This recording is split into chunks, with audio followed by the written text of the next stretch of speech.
মোহাম্মদ ইউনূস আর তার বাহিনী তো ভুলে যাচ্ছে কানু সাহেব। ওনারা পারে নাই, বাস্তবায়ন করতে পারে নাই। বাস্তবায়ন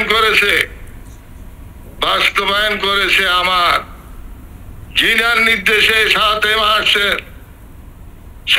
মার্চে জিনার নির্দেশে আমি মুক্তিযুদ্ধে অংশগ্রহণ করেছি। আমি অন্য কারো নির্দেশে মুক্তিযুদ্ধে অংশগ্রহণ করি না। কিন্তু দুঃখের বিষয় কানু সাহেব, মুজিবুর রহমানের মূর্তি ভাঙা হচ্ছে, মুজিবুর রহমানের স্মৃতি নষ্ট করে দেওয়া হচ্ছে এই বাংলাদেশে।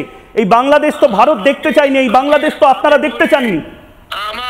আমার সেই প্রাণপ্রিয় নেতা, জাতির জনক, বাংলাদেশের 7.5 কোটি মানুষকে এক করে এ ভারতবর্ষের জনগণের সাপোর্ট নিয়ে, আমার ভারতবর্ষের সেনাবাহিনীর মিত্র বাহিনীর সাপোর্ট নিয়ে মুক্তিযোদ্ধাদেরকে ভারত বাহিনী ট্রেনিং করাইয়া বাংলাদেশকে মুক্ত করার জন্য যে কাজটা করেছেন, যে সহযোগিতা করেছেন, এখনো আবারও আমি এখন ভারতের 100 বা 150 কোটি মানুষের কাছে বাঙালি জাতির পক্ষ থেকে অসংখ্য কৃতজ্ঞতা প্রকাশ করি।